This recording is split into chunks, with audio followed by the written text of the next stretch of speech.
Hello, I'm Terrence McNally, and welcome to today's podcast.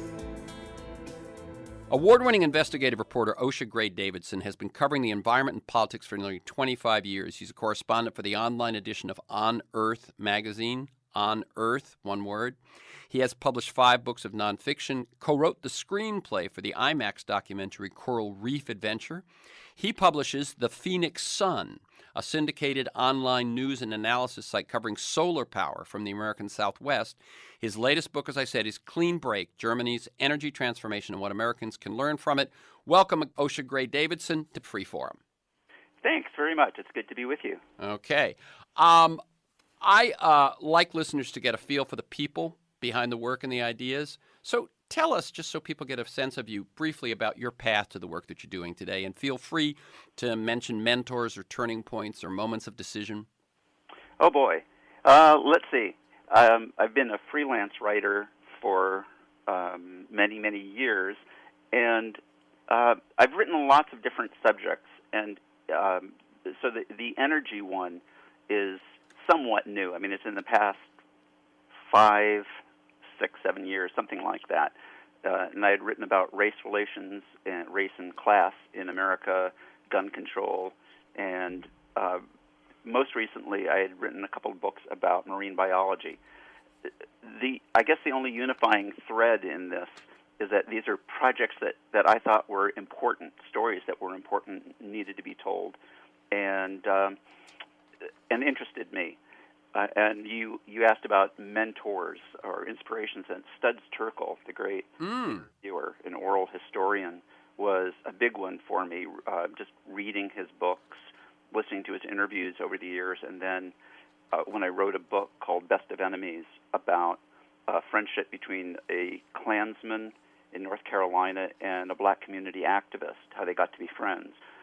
Studs was kind enough to do a blurb for the book, and then I met him through that. So that was very exciting. But this opportunity, I live in Arizona, where solar should be on every roof, yet it's not. It's not on very many roofs at all, and it's increasing, but it's still more the exception than it is the rule.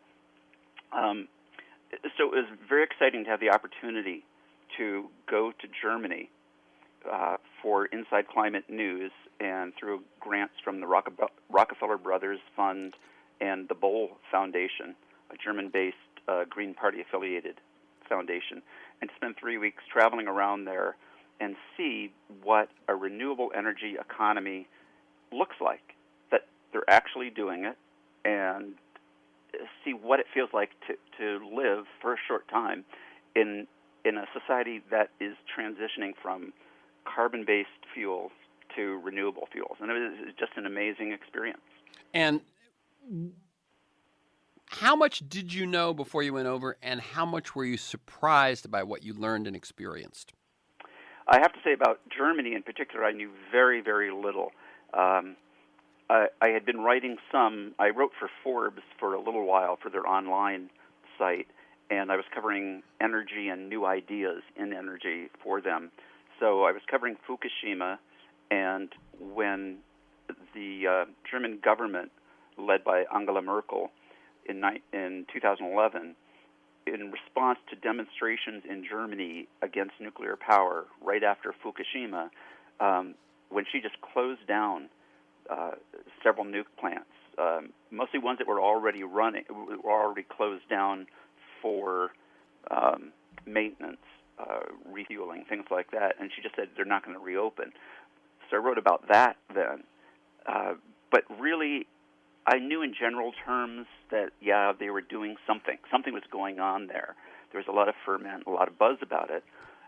But it's totally different to actually go there and talk to the people who are activists in it, just people on the street, and with politicians from all parts of the political spectrum. And that was a fascinating part, because when we think of renewables, or at least when I do in the United States, it's generally linked with people on the left. And that's not the case in Germany at all. It really is not a predictor, if somebody has solar on their house, on the roof, or if they're a member of a cooperative that has solar or wind, that's no predictor of where they're going to fall on the political spectrum. It's not linked like that.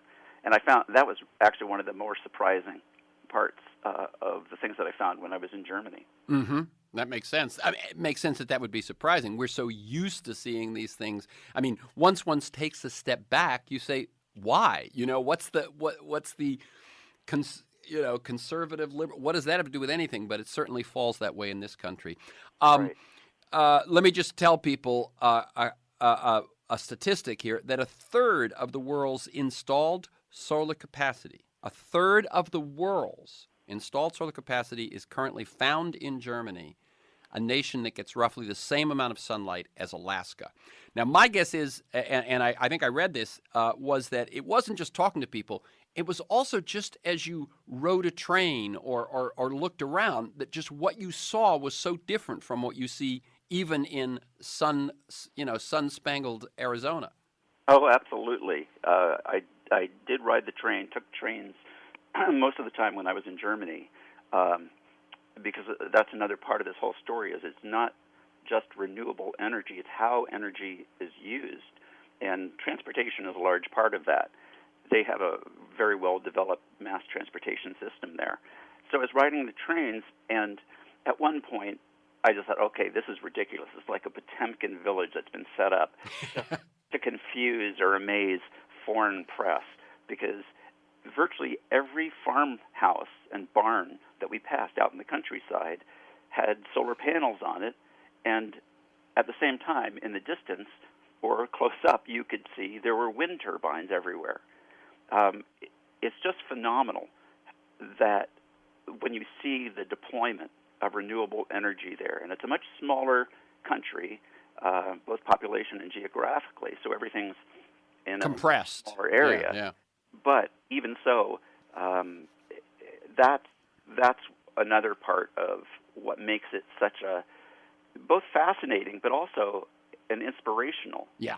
In other words, I think one of the things you're saying is if they can do that without our wide open spaces, how much more could we do with our wide open spaces, right?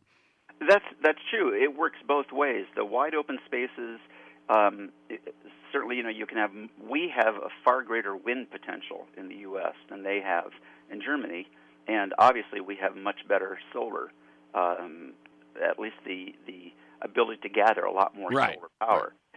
But the distances that have to be traveled, the power has to travel, makes it more expensive in the U.S. Oh, right. No, it does work both ways. I see what you're saying, yeah. Yeah. So does hitting the goal of 80% renewable power by 2050 seem realistic at this point? As I pointed out in the introduction, in 2006 they were at 6%. Here we are, 2013, they were at 26%. Does the goal of 80% by 2050 seem achievable? Well, it certainly seems so, particularly in light of the fact that Germany has been reaching its short-term goals faster than they had anticipated at each step of the way. They had set these 5-year, 10-year goals, and they've always surpassed them. And when I talked with, I think he was a spokesman for the economy of the Christian Democrat Party, which is the right-of-center party, that's the ruling party of the coalition there. When I asked him about will they make their goal in don't remember which goal, but when I asked him about will they reach it, he said, we're going to go right by that goal, I think. So even from somebody on the right in Germany, he had full faith that they were going to go by it and that they will achieve 80% by 2050. I'm speaking with Osha Gray Davidson, author of Clean Break, Germany's Energy Transformation and What Americans Can Learn from It. And you can learn more at Osha Davidson, that's OSHA Davidson.com, and thephoenixsun.com, his site where he talks about renewables and solar and so on in light of the American Southwest.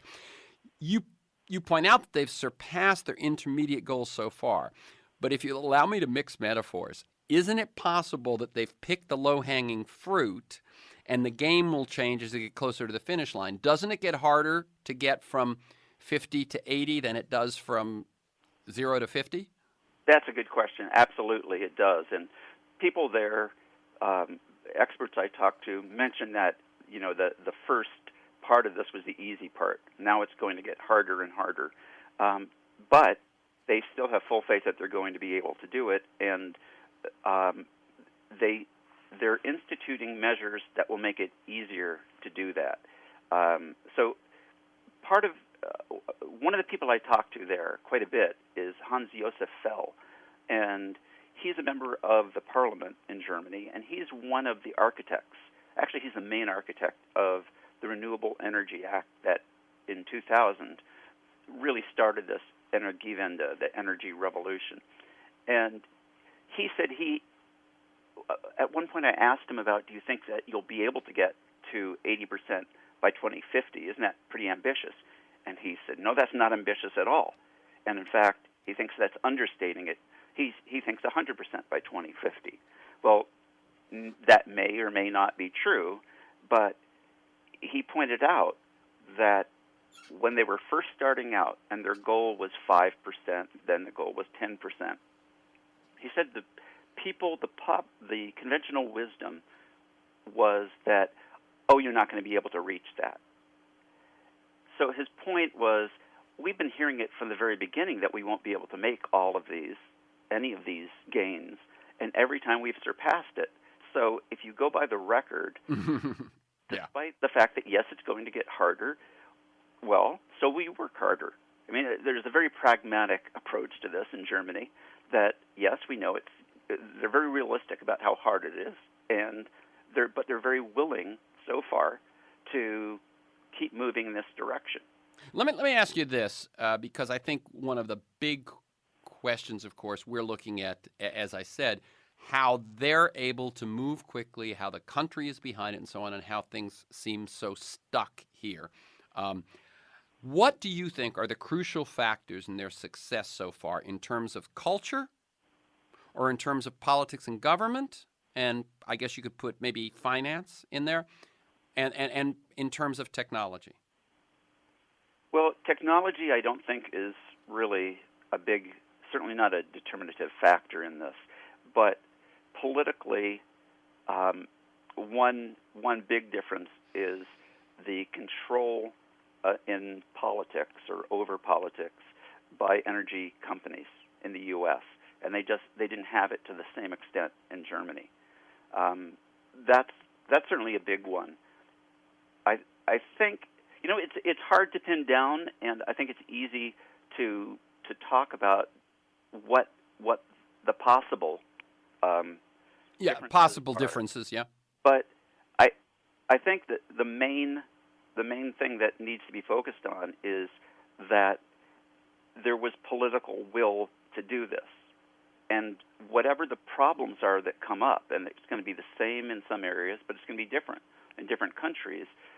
But if there's a desire to do it, the take-home message from Germany is it's possible to move from a fossil fuel-based economy to a renewable energy-based one if there's public will to do it.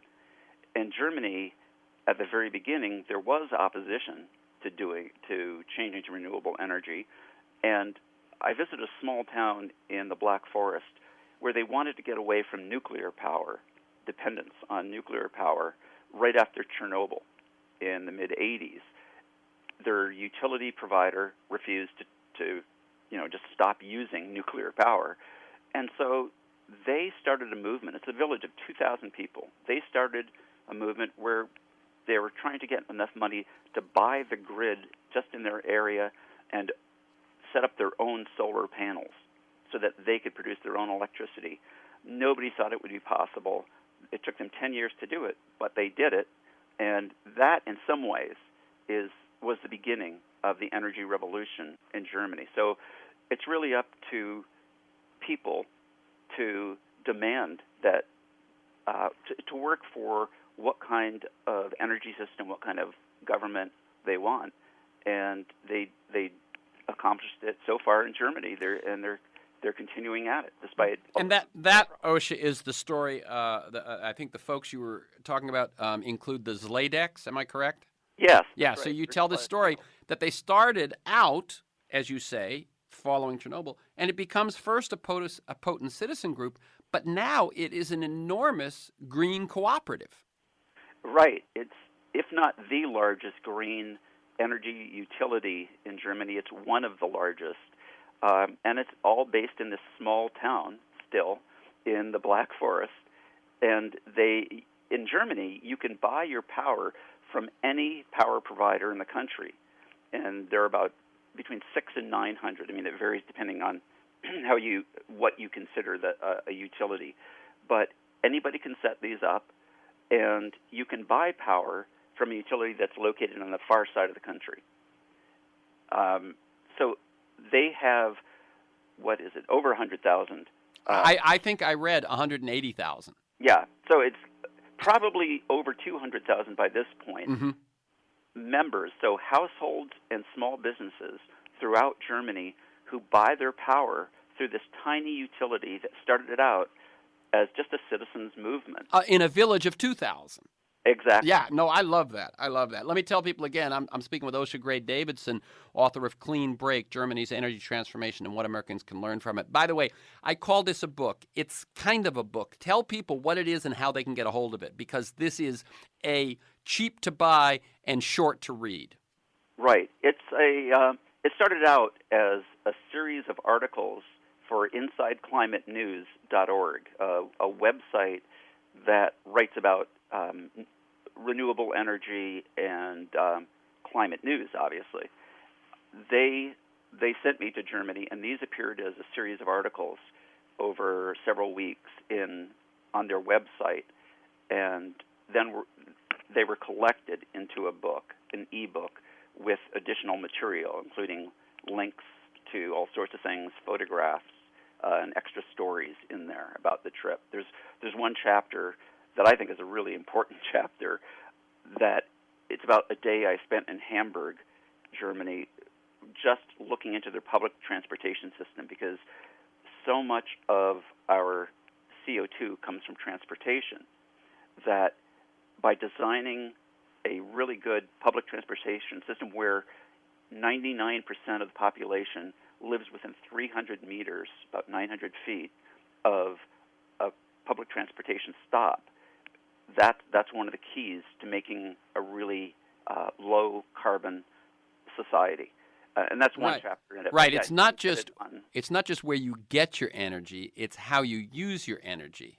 Absolutely. And so how you use your energy allows you to get it differently and changes the the financial equations of where you get it from and so on. It's wonderful because this includes so many different aspects of society. It's how you get the energy, how you use the energy, how you avoid using energy, but it's also who produces the energy. And as you pointed out, in Germany, over 50% of the electricity is produced, of renewable energy is produced by individuals, small businesses, and cooperatives. So there's an important lesson in democratizing power that the U.S. certainly could benefit from. Yeah, I think that is one, as you pointed out, when I asked you what's the obstacle, you said perhaps the biggest political will obstacle is the domination by energy companies of politics in America. And then it becomes, once you break the logjam, once you begin movement, this thing for distributed, decentralized, interactive energy, if you will, where the energy you collect may go back into the grid, et cetera, is really the future. And America has to break that logjam first to begin to even move in that direction. Let me ask a couple of other big questions. We got about 3.5 more minutes, Osha. Just so people get their heads around this, is it command and control that's making this happen, or is it using the market? It's actually the opposite of command and control. In the United States, most people get their electricity through a regulated monopoly, meaning that you have a governing board, a government board, that's setting the rates, the utility rates. Well, that's the opposite in Germany. In Germany, this is distributed power where everybody can be a utility and everybody can buy power from wherever they want. So it's so funny because in the U.S. that question comes up all the time about Germany, about, well, this is a top-down government-controlled thing. It's the exact opposite. It's much more market-based than it is in the U.S. In other words, what they did was they created a system or transformed their system so that there are incentives at every level to make the conversion, rather than here where so few incentives exist because of the stranglehold on the means of production and distribution. Right. And in Germany, they have, I think it costs about half as much to install the same size electrical solar system on a house as it does, half as much in Germany as it does in the U.S. And that's because of free market forces that have been unleashed in Germany and that are stifled by monopolies in the U.S. It's really an amazing thing. Yeah. So if I give you 2 minutes, what can Americans do when they finish listening to this and they finish going? When I asked you about your book, you can find it at that web. You can find the essays at that website, correct? The InsideClimateNews.org. Okay, but it can also be purchased as a Kindle single. Right. For less than $1. Right, on Amazon. So if you go to Amazon and you look for Clean Break, you can get it for less than $1. Besides that, what should listeners do to move this forward? Well, there are all sorts of possibilities, and it depends on where people live. But what I generally tell people is to start getting in touch with whatever commercial consumer groups there are in their area and see what's available for being able to get move to renewable energy, and also look at we've got great access on the web now, through the web, to places, websites. Inside Climate News actually has lots of links to other places where you can go and figure out, well, what can I do to get the kind of system that's based on it's called a feed-in tariff. What can I do to get that here in the United States? There are very few places that have it here, but it's possible to do. Okay, so we got to end the conversation right now, Osha. That website for the last time is InsideClimateNews.org. Inside Climate News, one word, .org. You can also look at OshaDavidson.com and ThePhoenixSun.com. You can listen to this week's conversation and many others anytime during the week by linking to the podcast. You can sign up to have it delivered to you weekly. You can do both of those things at iTunes and at my site, TerrenceMcNally.net, TerrenceMcNally.net, or aworldthatjustmightwork.com. They're the same site. There you can also find articles as well as information about my work with organizations, helping them develop stronger narratives and tell more compelling stories. Finally, if you want to receive my weekly email announcement telling you who's going to be on, what we're going to talk about, and 3 or 4 articles on the issues, you can sign up at my site or by emailing me at that same email address, temcnally@mac.com. You can also check out Free Forum with Terrence McNally on Facebook and follow me on Twitter at McNallyTerrence. Thank you to Osha Gray Davidson. Keep up the good work.